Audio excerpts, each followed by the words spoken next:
My name is Ahmed Jackson, 68 years old, retired contractor who built homes for 4 decades.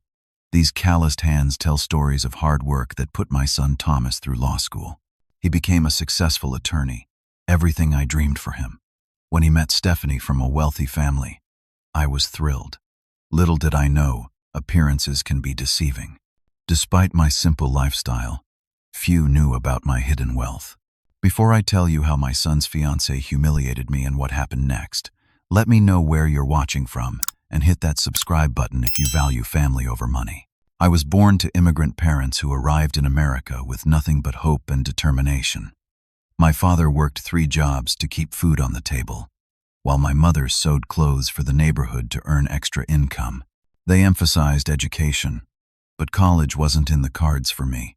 Not because I lacked intelligence, but because life had different plans. At 18, while my friends packed for universities, I apprenticed with a local contractor. I learned how to build homes from the foundation up. The satisfaction of creating something tangible, something that would shelter families for generations, filled me with purpose. My parents were initially disappointed, but they came to respect my choice when they saw my dedication. By 25, I had saved enough to start my own contracting business. Jackson Construction began with just me and 2 other workers. We took small jobs at first, repairing porches, building decks, and renovating kitchens. Every dollar I earned went back into the business or into careful investments. My father had taught me one critical lesson: land never loses value in the long run. With my first major profit, I bought a small rundown property, renovated it myself on weekends, and rented it out. This became my pattern. While other contractors spent their earnings on fancy trucks or vacations, I lived modestly and invested consistently. By 30, I had met the love of my life, Grace. She was a kindergarten teacher with a heart big enough to love every child who passed through her classroom. When we married, she fully supported my vision. We lived in a comfortable but modest home that I had built with my own hands. Our son Thomas arrived 2 years later, completing our family. Grace and I agreed on our approach to wealth. We didn't believe in flaunting what we had. Instead, we taught Thomas the value of hard work, integrity, and treating everyone with respect regardless of their station in life. We wanted him to succeed on his own merits, not because of any advantages we could provide. As Jackson Construction grew, so did my investment portfolio. I expanded from residential to commercial projects. By my mid-40s, I was employing 30 people and had developed a reputation for quality work delivered on time and within budget. Behind the scenes, with the help of my college friend Jerry, who became a financial advisor, I was strategically investing in properties, stocks, and eventually, commercial real estate. Grace never cared about material possessions. She drove the same car for 15 years and shopped at discount stores. Her joy came from our family, her students, and our community involvement. We established a scholarship fund for promising students who couldn't afford college, though we kept our contribution anonymous. Thomas grew up witnessing our values in action. He was a bright child, excelling in school and showing an early interest in justice and law. When he expressed his desire to become an attorney, we encouraged him. He earned scholarships to college and law school, though what he never knew was that I quietly paid for his housing and books. I wanted him to feel the pride of making it on his own merit, while ensuring he could focus on his studies without crippling debt. 5 years ago, Grace was diagnosed with aggressive cancer. Despite the best treatment money could buy, we lost her within 8 months. Her loss left an unfillable void in our lives. Thomas had just started his career at a prestigious law firm, and his success was a balm to my grieving heart. After Grace passed, I scaled back my business operations but continued managing my investments. I still lived in the same house we had shared for 30 years, drove a practical truck, and wore the comfortable clothes of a working man. My wealth, which had grown substantially over the decades, remained largely invisible to others, including Thomas. I never saw a reason to flaunt it. When Thomas called 2 years ago to tell me he had met someone special, I felt a surge of happiness. Grace would have been so pleased to know our son had found love. Stephanie was from a different world than ours, the daughter of Walter Reynolds, CEO of Reynolds Investment Group, and his wife Elaine, a prominent socialite. Our first dinner together seemed pleasant enough. Stephanie was polite, asking about my work and life. But even then, I noticed small things, like the way her smile didn't reach her eyes when I talked about building houses, or how she subtly wiped her hand after shaking mine, as if my calloused palm might contaminate her smooth one. Thomas was clearly smitten. He looked at Stephanie with the same adoration I had seen in my own eyes when I looked at Grace. I wanted to believe his happiness was what mattered most. Yet as they left that evening, a small worry had taken root in my heart. Over the next several months, my interactions with Stephanie revealed more about her character than I think she intended. We had Sunday dinners at my house every few weeks, and each time her condescension became more apparent. One Sunday, as she looked around my living room with its comfortable but dated furniture, she remarked, "It must be so liberating to live so simply, without worrying about keeping up appearances."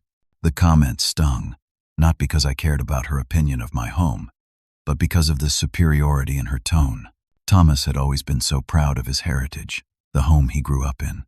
Now, I noticed him glancing around, as if seeing our house through her eyes, suddenly embarrassed by its modest appearance. This subtle shift in his perspective troubled me deeply. Another time, when I arrived at a restaurant to meet them in my work clothes, having come directly from checking on a renovation project, Stephanie visibly recoiled. "Couldn't you have changed first?" she asked, as if my clean but casual attire might somehow contaminate their upscale dining experience. Thomas jumped in. "Dad's been working, Steph. He builds things with his hands." There was defensiveness in his voice, but also a hint of apology that had never been there before. What bothered me most was how Stephanie began to monopolize Thomas's time and attention. My Sunday calls with him dwindled. When I suggested father-son fishing trips like we used to enjoy, there was always some event at the Reynolds estate or social obligation that took precedence. Through subtle inquiries and a bit of research, I learned more about Stephanie's background. Walter Reynolds had built his investment firm through aggressive tactics and connections rather than ethical business practices. Her mother, Elaine, was known in social circles for her lavish parties and cutting remarks about those she considered beneath her station. Stephanie had attended exclusive private schools, followed by an Ivy League education, though Thomas mentioned once that her grades had been helped along by her father's generous donations. She had never held a real job, instead occupying a ceremonial position at her father's firm, while spending most of her time shopping, planning social events, and maintaining her image. One particularly revealing Sunday dinner, Stephanie dominated the conversation with talk of the luxury resort where she'd vacationed with friends, the designer who was creating her capsule collection, and the celebrities who had attended her parents' recent charity gala. When I tried to share a story about a family I'd helped by renovating their home at cost after they'd fallen on hard times, Stephanie cut me off mid-sentence. "That's nice," she said dismissively. "But speaking of real estate, Daddy just acquired a penthouse in Manhattan for weekend stays. The view of Central Park is absolutely divine." Thomas, who once would have been moved by stories of helping others, simply nodded along with Stephanie's tales of luxury. I saw him transforming before my eyes, being absorbed into a world where status and appearances trumped substance and character. After they left that evening, I sat alone in my kitchen, the same kitchen where Grace and I had shared thousands of meals, where we'd taught Thomas to say please and thank you, to value honesty and hard work. I wondered if I should reveal my financial status to Thomas, to show Stephanie that her assumptions about me were wildly inaccurate. But something held me back. Would it really change anything for the better? If Stephanie suddenly treated me differently because she discovered I had money, wouldn't that just confirm her shallow values? And more importantly, I wanted Thomas to see her true character before making a lifetime commitment. The next day, I called Jerry, my friend of 40 years and financial advisor. Over coffee at our usual diner, I shared my concerns. "Ahmad, I've watched you build your empire brick by brick," Jerry said. "You've always been the same humble guy who cares more about people than possessions. But Thomas is being pulled into a different world. What would Grace advise?" I asked, as I often did when facing difficult decisions. Jerry smiled sadly. She'd say to give Thomas room to make his own choices, but to be there when he needs you. And she'd tell you to trust your instincts.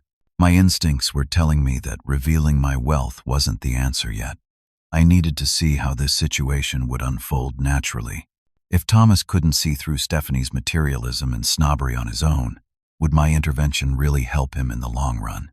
As I drove home in my practical truck, passing one of the commercial properties I owned, I made a decision. I would continue to be myself, the father who had raised Thomas with values of honesty, hard work, and treating everyone with dignity. Time would reveal the truth, one way or another. 6 months into their relationship, Thomas called with news that sent a mix of emotions through me. He and Stephanie were engaged. While I wanted to be happy for my son, I couldn't ignore the knot forming in my stomach. Still, I congratulated him warmly and promised to attend their engagement party at the Reynolds mansion the following weekend. The Reynolds estate was exactly what you might expect from people who measured worth in dollar signs. Sprawling across 5 acres in the most exclusive neighborhood in our city, the colonial-style mansion featured marble columns, perfectly manicured gardens, and a circular driveway where valets took keys from guests arriving in luxury vehicles. I parked my truck myself, noticing the sideways glances from attendants clearly wondering who had crashed the party. Straightening my sport coat, the nicest one I owned but clearly not designer quality, I walked in with my head held high.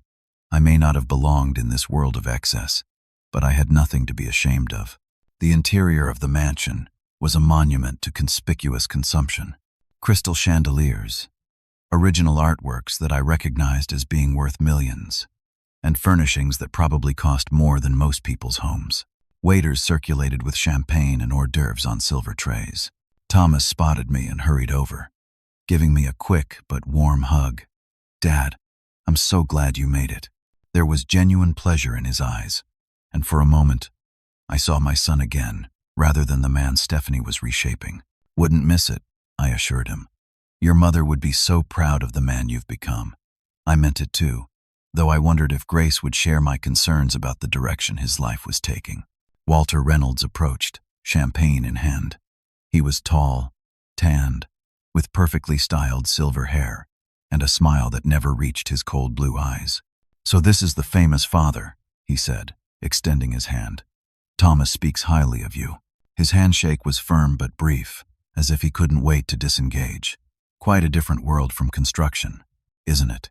he added, with a small chuckle that made it clear he viewed my profession as something beneath consideration. "Every house needs a solid foundation," I replied evenly. "That's true of mansions and modest homes alike." Walter's smile tightened. "Indeed. Well, enjoy the party. The bar is fully stocked." With that, he moved on to greet guests he deemed more important. Throughout the evening, I tried to engage with people, but it became increasingly clear that in this crowd, a contractor was barely worthy of acknowledgement. Several times I heard whispers, saw glances. I was the oddity, the working-class father who didn't belong in their rarefied air. Stephanie finally made her way to me, a glass of champagne in one hand, the other displaying her enormous diamond engagement ring to maximum effect. "Thomas's dad," she said by way of greeting. "So glad you could make it." Her tone suggested the opposite. She turned to her cluster of friends, women with identical blonde highlights and designer dresses. "This is Thomas's father. He's in construction." The way she said it made it sound like I collected garbage for a living. One friend, trying to be polite, asked, "What sort of construction do you do?" Before I could answer, Stephanie laughed. "He's basically a janitor with a tool belt. Fixes things, builds things." She mimicked hammering motions. "Gets his hands dirty so people like us can live in beautiful homes." The group tittered nervously, some looking uncomfortable with her blatant disrespect. Stephanie, emboldened by their reaction and several glasses of champagne, continued. "Look at those hands," she said, pointing to my calloused palms. "Can you imagine having those hands touch anything in this house? They'd leave marks everywhere." I remained silent, decades of discipline keeping my expression neutral. I had faced far worse than a spoiled young woman's attempts to humiliate me. "It's sweet that Thomas came from such a small life," she added with a smirk. "It makes his success all the more impressive, don't you think?" rising above his circumstances. A young woman in the group, perhaps with more decency than the others, looked mortified. "Stephanie, that's not very kind." Stephanie waved her off. "Oh, please, he knows I'm just teasing, don't you?" She looked at me with challenge in her eyes. "I know exactly who you are," I said quietly, maintaining my dignity. Thomas appeared then, catching the tail end of Stephanie's comments. "Hey, what's going on? Dad, are you okay?" "Your father and I were just chatting about the wedding," Stephanie said smoothly. "I was explaining that while we'd love to include everyone, we need to be selective about who attends. The venue is exclusive, and well," she looked me up and down, "we need to maintain a certain standard." Thomas frowned slightly. "Dad's my father, Steph. Of course he'll be at our wedding." "Of course," she agreed insincerely, "though we might need to discuss appropriate attire." She looked directly at me with a cold smile. "We wouldn't want anyone to feel out of place, would we?" Thomas looked uncomfortable, but didn't strongly defend me. "Steph, let's talk about this later," was all he said. "We got married without you, old man," Stephanie said with a smirk that only I could see. "That's what will happen if you can't rise to the occasion."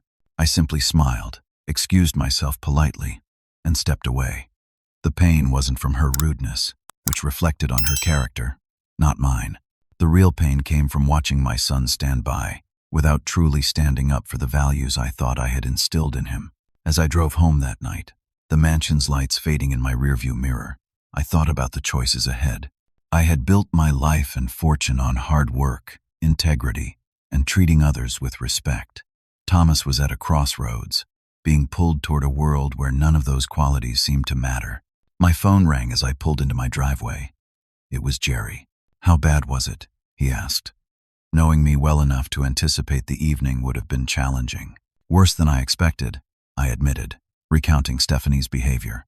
"Ahmad," Jerry said after a long pause, "it might be time to show your cards. Thomas is about to legally bind himself to someone who despises what you stand for, what you both used to stand for." I sighed heavily. "I never wanted my money to define me, Jerry.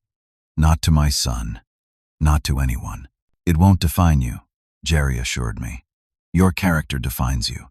But Thomas needs to see the full picture before he makes this mistake." As I went to bed that night in the house where I had raised my son, where Grace and I had built our life together, I knew difficult decisions lay ahead. 2 weeks after the engagement party, Thomas called to invite me to lunch. We met at a cafe we had frequented when he was in law school. Seeing him in his expensive suit, I felt a moment of pride mixed with concern. He had achieved so much, yet seemed to be losing sight of what truly mattered. "Dad," he began awkwardly after we'd ordered, "there's something I need to discuss about the wedding." I nodded, waiting. "Stephanie and her mother are handling most of the planning. It's going to be at the Bellevue Club," he said, naming the most exclusive venue in the city. "Very formal. About 300 guests." "That's quite a celebration," I observed. "Your mother and I had 50 guests in the community church garden." Thomas shifted uncomfortably. "Yes. Well, the Reynolds have a large social circle. Business connections, family, friends." He trailed off, then took a deep breath. "Dad, Stephanie thinks it would be best if you weren't involved in the planning process. She says you wouldn't understand the decisions they're making, and it would just be awkward for everyone." I felt a sharp pang at this confirmation of my growing exclusion from my only child's life. "I see. Her parents are covering everything," Thomas added quickly. "It's costing a fortune. The flowers alone are $30,000. I raised my eyebrows. "That's a down payment on a house." "It's their money," Thomas said defensively. "They want to give Stephanie the wedding she's always dreamed of." "And what do you want, son?" He looked surprised by the question. "I want Stephanie to be happy." "That's not quite the same thing," I pointed out gently. Thomas fidgeted with his napkin. "There's something else. Stephanie thinks you might." He struggled for words. "Bring down the tone of the event." "Her words, not mine," he added hastily. "Bring down the tone," I repeated, keeping my voice level despite the hurt. "Because I'm a contractor?" "Because you're not used to their world," Thomas said. "The dress code is strictly black tie. There will be multiple courses with specific cutlery. dancing with proper steps. Stephanie's worried you'll feel out of place.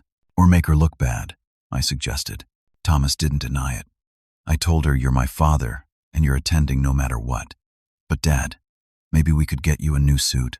Something more appropriate than what you wore to the engagement party. I had worn my best clothes to that party. The suit I'd purchased for Grace's funeral. The reminder that it wasn't good enough for Stephanie's world stung. But I didn't let it show. I'll take care of my attire, I assured him. Is there anything else Stephanie is concerned about? Thomas hesitated. She mentioned your +1. She was hoping you wouldn't bring anyone. Unexpected. My +1. I was genuinely confused. I hadn't dated since Grace's passing. Someone like Marge from the hardware store, Thomas clarified, referencing the kind widow who ran the local supply shop where I still bought materials for personal projects. Stephanie thinks she wouldn't fit in. I was stunned by the pettiness. Marge is a friend, nothing more, but I'll keep Stephanie's concerns in mind. Our conversation turned to another difficult subject when Thomas mentioned that Stephanie's family wanted a prenuptial agreement. Her family has significant assets to protect, he explained. It's just a formality. Are you using your own attorney to review it? I asked, professional warning bells ringing. Thomas shook his head. Her family's using their firm. They've handled all the Reynolds legal matters for generations. Son, you need your own representation, I insisted. Someone looking out solely for your interests. Stephanie's voice suddenly cut in as she appeared at our table. What could you possibly contribute to this discussion? She asked me with barely concealed disdain. Thomas doesn't need advice from someone who's never dealt with real wealth. I met her gaze steadily. Everyone needs someone in their corner, Stephanie.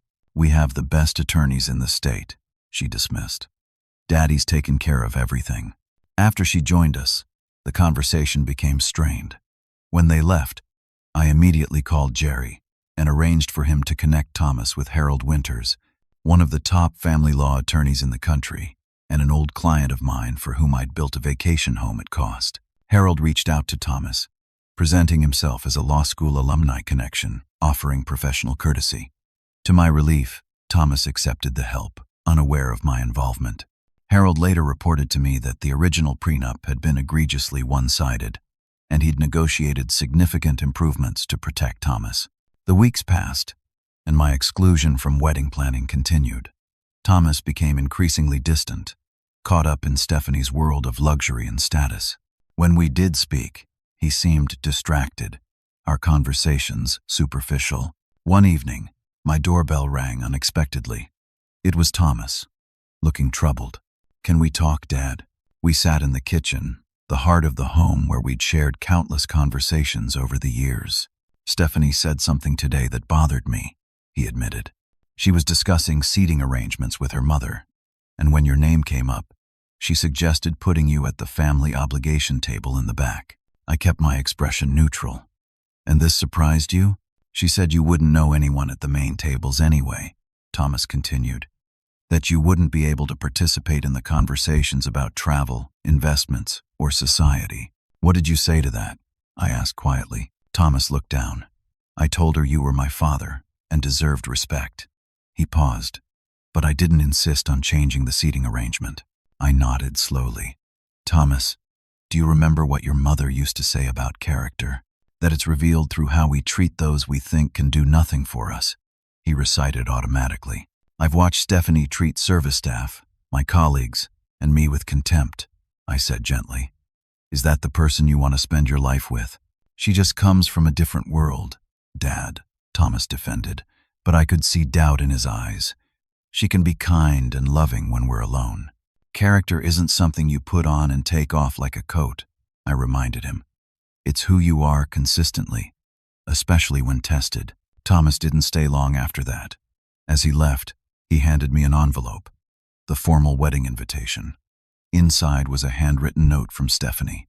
Black tie required. We've arranged rental options for your convenience. I placed the invitation on my mantle next to a photo of Grace. What would you do? I asked her image softly.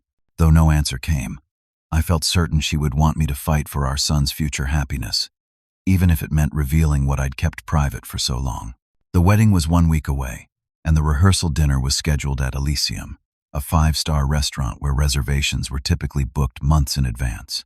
I arrived in my modest suit, freshly pressed and dignified, if not designer quality. The maitre d' hesitated when I gave my name, his eyes flicking over my attire. "Mr. Jackson." "Yes. You're at table 8, he said, consulting his list. Inside, the private room glittered with crystal and fine china. A string quartet played softly in the corner. Stephanie's mother, Elaine, spotted me first, her Botoxed face attempting a smile that didn't reach her eyes. "Ahmad," she said, air kissing near my cheek. "What a unique tie." Her gaze lingered on my chest, where I wore the blue silk tie Grace had given me on our last anniversary together. It wasn't current fashion, but it was precious to me. "It has sentimental value," I replied simply. "How sweet," she said with the same condescension her daughter had perfected. "We've seated you at table 8, with Stephanie's great-aunt and some distant cousins. I'm sure you'll have plenty to talk about." Table 8, I discovered, was near the kitchen doors, as far from the main table as possible while still technically being in the same room. My tablemates were elderly relatives who had apparently also failed to meet the Reynolds standard of social importance.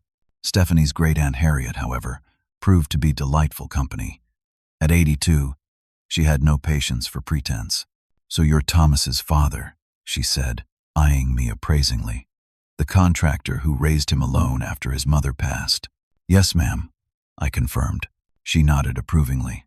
"Good, solid profession, building things.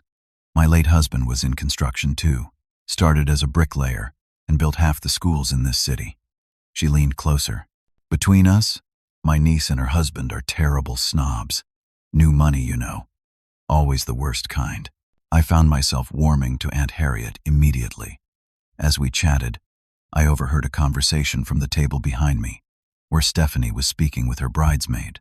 "We got married without you, old man," she laughed, not realizing I could hear. "Thomas and I already signed the papers at the courthouse yesterday. Tomorrow's just for show." I felt a jolt of surprise and hurt that Thomas hadn't mentioned this important legal step. It confirmed how far he had moved from including me in significant moments of his life. Later, during the dinner, Walter Reynolds stood to give a toast. After praising his daughter's beauty and accomplishments, he turned to the subject of Thomas.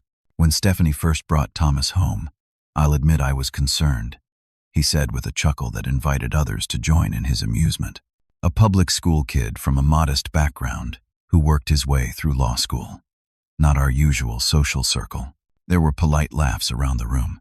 "But Thomas has proven himself a quick study. He's adapted well to our world and our ways. His recent promotion at Coleman and Winter's law firm shows he's on the fast track to real success, the kind that matters in our circles." I kept my face impassive, though the implication that my son's background was something to overcome rather than be proud of cut deeply. Walter raised his glass higher. "And of course, the prenuptial agreement is finalized. I'm pleased to say our family interests are fully protected." He smirked in my direction. Not that there was much concern about assets coming from the other side of this union. The conversation around me quieted as people reacted to this tasteless reference. Thomas looked embarrassed but said nothing. Stephanie smirked. "That prenup was with my lawyer, not my father's," she said loudly enough for me to hear, clearly believing this would upset me.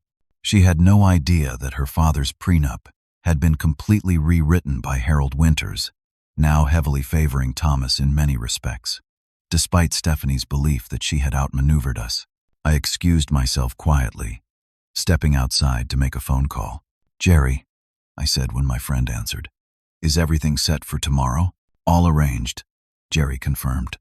"The documents are prepared, and I'll be there with them." "Are you sure about this, Ahmad? It's a dramatic step." "I've never been more certain," I replied. "Thomas needs to see the truth before he's completely lost to this world." I returned to the table, where Aunt Harriet patted my hand sympathetically. "Vulgar display," she muttered, referring to Walter's toast. "In my day, gentlemen didn't discuss financial arrangements in public." Thomas sought me out as the evening was winding down. "Dad, I'm sorry about some of the things that were said tonight," he began awkwardly. "Are you?" I asked simply. He sighed. "It's complicated.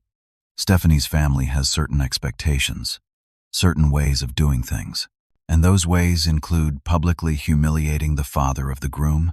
They don't mean to be hurtful, Thomas insisted, though he didn't sound convinced. They just don't understand our world. And you do, son? Because from where I stand, you seem to be forgetting where you came from and the values that got you here. Thomas looked pained. Dad, please. Tomorrow's important. Can we just get through it without conflict? Tomorrow will be revealing in ways you can't imagine, I told him quietly. Before he could respond, Stephanie appeared, slipping her arm possessively through his. Thomas, Daddy needs you for the final toast. She barely glanced at me. Don't forget what kind of suit to rent for tomorrow, she added with a smirk as she pulled him away. As I drove home that night, I felt a strange calm. After years of keeping my financial status private, of raising Thomas to value character over wealth, tomorrow would change everything. I only hoped it wasn't too late for my son to remember who he really was. The morning of the wedding dawned clear and beautiful.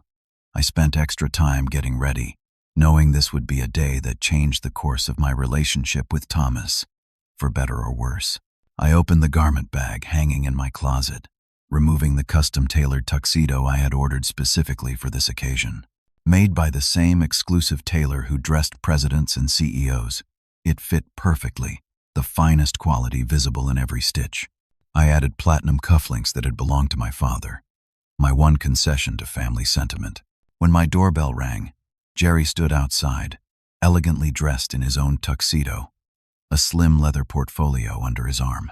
You clean up nicely for a retired contractor, he joked, though I could see the concern in his eyes. Are you ready for this? As ready as I'll ever be, I replied. Let's go save my son. The church was an architectural masterpiece, centuries old with soaring stained glass windows and marble columns. Guests in designer attire milled about the entrance, air-kissing and comparing vacation homes. I noticed the double takes as I walked up the steps, my appearance clearly not matching their expectations of Thomas's working-class father. One of Stephanie's bridesmaids actually failed to recognize me, asking if I was a business associate of Walter's. Stephanie spotted me in the vestibule, her eyes widening momentarily before she recovered. Mr. Jackson, she said coolly. Finally found something decent to wear, I see. I've had this for some time, I replied calmly. I just save it for truly important occasions. She looked skeptical but was distracted by her wedding planner before she could respond. The ceremony itself was elaborate, but impersonal. No mention was made of love overcoming challenges or building a life together through thick and thin. Instead, the minister spoke of joining two prestigious families and the bright social future ahead. As Thomas and Stephanie exchanged vows, I searched my son's face for signs of the grounded, compassionate man I had raised. There were flickers of that person, but they were overshadowed by the polished veneer he had adopted in Stephanie's world. The reception was held in the grand ballroom of the Heritage Hotel, the most exclusive venue in the city. Crystal chandeliers sparkled overhead, while centerpieces of imported flowers adorned each table. The wedding planner had created an atmosphere of opulent elegance that whispered money in every detail. True to Elaine's word, I was seated at a table far from the main party, with elderly relatives and a few work colleagues of Thomas who apparently didn't merit prime placement. I noticed my placement card read simply T. Jackson's father rather than my name. Jerry joined me at the table, setting his portfolio discreetly under his chair. Charming people, he murmured sarcastically. Hard to believe Thomas doesn't see through this facade. Love can be blinding, I replied. And Stephanie has been very strategic in separating him from his roots. The meal was served. Course after elaborate course of food, more decorative than satisfying.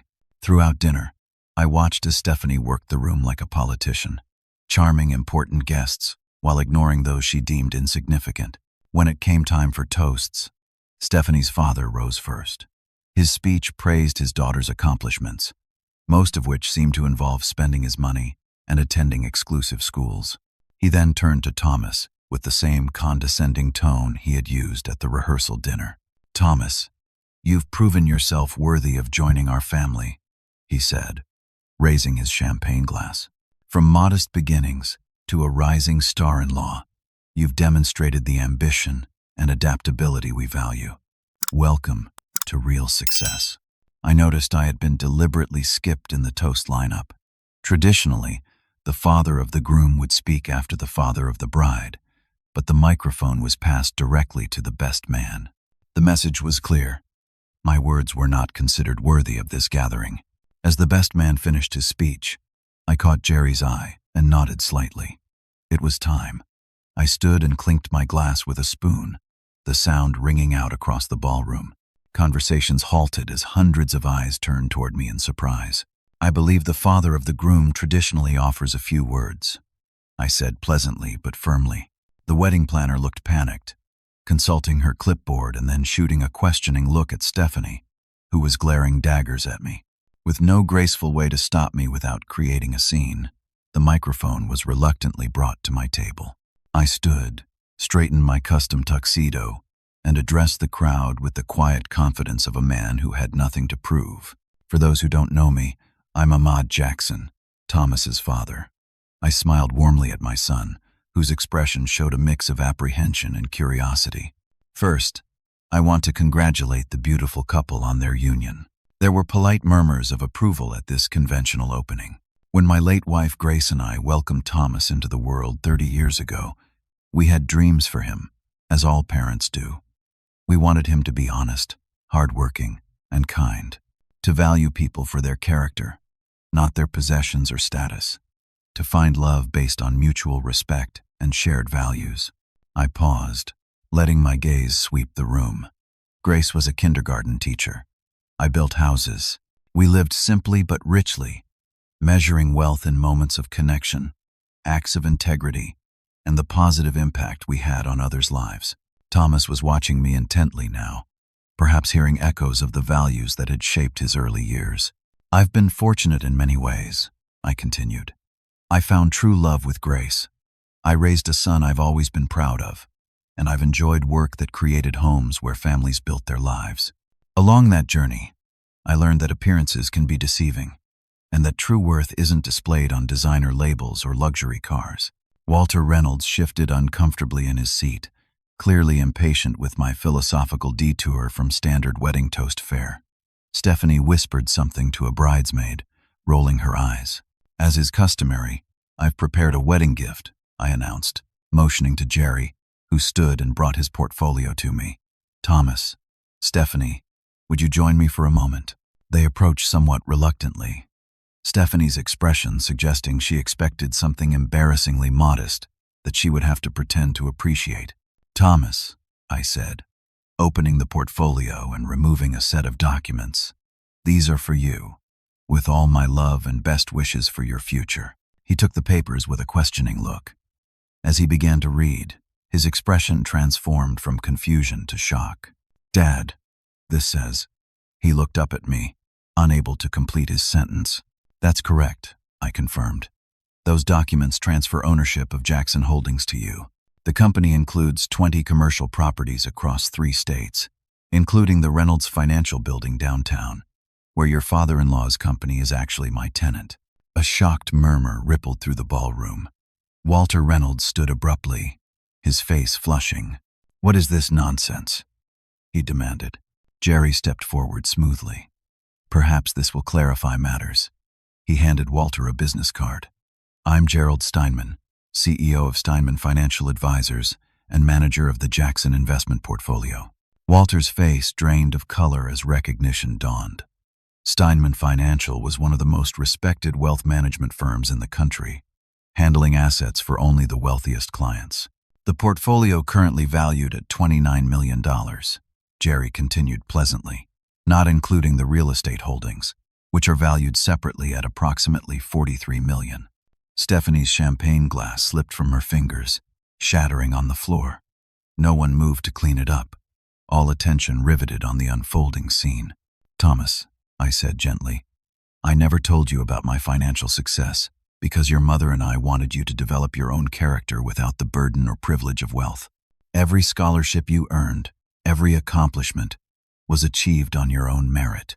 Thomas was staring at me, as if seeing me for the first time. "The contracting business," he began, "was highly successful and provided the seed money for my investments, I explained. Jerry helped me build a diversified portfolio over 35 years. I own the building where you work. I own the Bellevue Club where we're standing right now. Gasps and whispers swept through the room. Stephanie's expression had transformed from shock to rapid calculation, her eyes darting between the documents, her father, and me. "Mr. Jackson," she began, her voice suddenly honeyed. "I had no idea. This is such a wonderful surprise for Thomas. For us." She attempted to slip her arm through mine, but I stepped back slightly. "True wealth isn't what's in your account, Stephanie," I said quietly. "It's what's in your character. And character is revealed by how we treat those we believe can do nothing for us." The room fell silent as the implication of my words sank in. Every slight, every condescending remark, every time Stephanie or her family had dismissed or humiliated me thinking I was just a simple contractor of modest means, now took on a new significance. I turned back to the broader audience. "Please, enjoy the celebration. This is still Thomas and Stephanie's day." I raised my glass. "To the bride and groom. May you build a life on a foundation of mutual respect, kindness, and genuine love. The kind that sees beyond appearances to what truly matters." As I returned to my seat amid stunned silence, followed by scattered applause, I caught Aunt Harriet's eye. She gave me a wink and a subtle thumbs up. The band started playing again, and gradually the reception returned to motion, though now with a markedly different atmosphere. As guests processed the revelation that the simple contractor they had dismissed was actually one of the wealthiest men in the room. The remainder of the reception unfolded like a scene from a surrealist painting, familiar elements suddenly rearranged in bizarre new configurations. Guests who had ignored me all day suddenly found reasons to approach my table. Stephanie's mother, Elaine, who had earlier directed me to the family obligation table with barely concealed disdain, now insisted I join the main table, her brittle smile never reaching her eyes. Stephanie herself underwent the most dramatic transformation. Gone was the condescending smirk, replaced by an ingratiating smile and excessive laughter at anything I said. She repeatedly touched my arm, called me Dad, and made reference to our family business as if she had any claim to what I had built over decades. "Ahmad," Walter boomed, approaching with a tumbler of expensive scotch. "We need to have lunch next week. I have some investment opportunities I'd love to discuss." I had no idea we were kindred spirits in the business world. "Thank you, Walter," I replied evenly, "but I've always been very selective about my business associates. I value integrity above all else." His smile faltered as he registered the implicit rejection. Thomas remained largely silent, watching these interactions with a new awareness in his eyes. When the cake cutting concluded, he asked if we could speak privately. We found a quiet corner in the adjacent garden. "Dad," he began, his voice tight with emotion, "I don't even know what to say. All these years, you let me believe that we were comfortable but not wealthy. I finished for him. Your mother and I agreed on this approach before you were born. We wanted you to develop values that couldn't be bought. But why reveal everything now, at my wedding?" There was no accusation in his tone, just genuine curiosity. "Because I was losing you, son," I said simply. "Not to Stephanie, but to a value system that goes against everything your mother and I taught you. I watched you become embarrassed by my work, my clothes, my simple home, the home where you grew up, where we were happy." Thomas looked away, unable to deny the truth. "I've been blind," he admitted. "The way they treated you, the way I let them treat you. I have no excuse.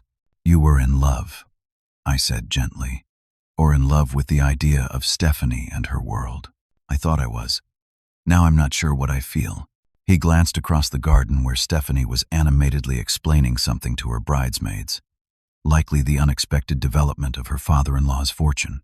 Jerry joined us then, a knowing look on his face. "Thomas, I think there's one more thing your father should explain." I nodded. "The prenuptial agreement you signed, son. Harold Winters, who so coincidentally offered to help you as a fellow alumnus, is actually an old friend. I built his lake house at cost 10 years ago." Thomas's eyes widened. "You arranged for him to represent me?" "I did. And according to Harold, that prenup heavily favors you, not the Reynolds family, despite what Stephanie seems to believe. In the event of a divorce, you would retain significant assets and be well protected. Thomas ran his hand through his hair, looking overwhelmed. Dad, this is a lot to process. I know, son. And I'm sorry for the dramatic timing. But I needed you to see Stephanie's true character before it was too late. Or at least, too complicated to address. The reception continued into the night. But something fundamental had shifted. I observed Thomas, watching Stephanie with new eyes as she moved through the crowd, noting her different treatment of people based on their perceived status. 1 week after the wedding, Thomas appeared at my door unannounced. He looked tired, but somehow more like himself than he had in months. Can we talk, Dad? We settled in the kitchen, the heart of the home where we'd had so many important conversations over the years. I've been doing a lot of thinking, Thomas began. About Stephanie, about myself, about who I've become since meeting her. I listened without interrupting, giving him space to sort through his thoughts. Yesterday, I overheard her on the phone with her mother, discussing how to leverage your wealth now that she's part of the family. She was talking about convincing me to ask you to invest in her father's new development project. He shook his head in disgust. When I confronted her, she didn't even deny it.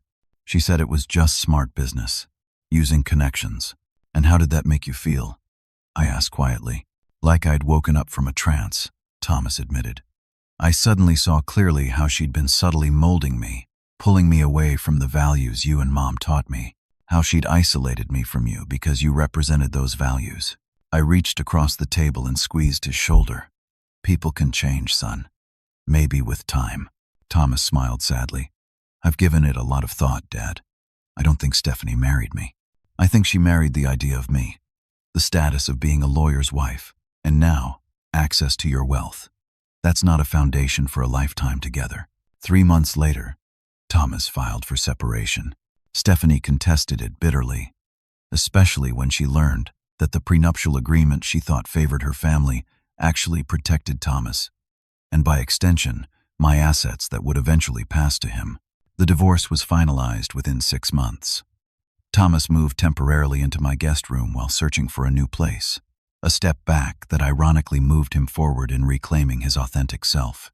During this time, we reconnected in ways that reminded me of his childhood. We took up fishing again on Sunday mornings. I taught him about my investment strategies, construction business, and property holdings. He began to understand that my success had come not from flash and show, but from consistent work, integrity in business dealings, and treating everyone with respect regardless of their station. One evening, as we sat on the back porch watching the sunset, Thomas turned to me with tears in his eyes. Thank you, Dad. Not just for saving me from a huge mistake, but for raising me with values that matter. I lost my way for a while, but I found it again because of you. A year after the wedding day revelation, Thomas and I established the Grace Jackson Foundation, using a portion of my wealth to fund scholarships for promising students from working-class backgrounds, support affordable housing initiatives, and provide resources for cancer research, honoring the wife and mother we had both loved so deeply. Thomas returned to practicing law, but with a new focus on helping small businesses and families navigate legal challenges. He moved into one of my smaller investment properties, insisting on paying fair market rent despite my protests. As for me, I still live in the same house where I raised my son, where Grace and I built our life together. I wear the same comfortable clothes, drive the same practical truck, and greet my neighbors with the same friendly wave. My wealth has never defined me, and now that Thomas knows about it, it doesn't define our relationship either.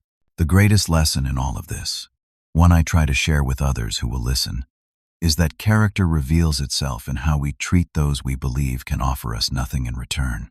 Stephanie saw a simple contractor with nothing to offer her world of status and privilege. She never looked deeper to see the man who had built a life of meaning, integrity, and yes, financial success, through hard work and wise choices. I often wonder what would have happened if I had never revealed my wealth, if Thomas had remained married to someone who valued appearances over substance. While the revelation was dramatic, perhaps even manipulative in its timing, I believe it saved my son from a lifetime of slowly losing himself. In the end, true wealth isn't measured in dollar amounts, but in relationships grounded in mutual respect and genuine care. It's found in work that brings satisfaction, in treating others with dignity regardless of their status, and in passing these values to the next generation. Have you ever had to make a difficult decision to protect someone you love? Would you have revealed your wealth earlier, or handled things differently than I did? Leave your thoughts in the comments below, and if this story resonated with you, please like and subscribe to hear more real-life experiences. And remember, in a world obsessed with appearances, it's character that truly counts in the end. Thank you for listening to my story, and may you find wealth in all the ways that truly matter.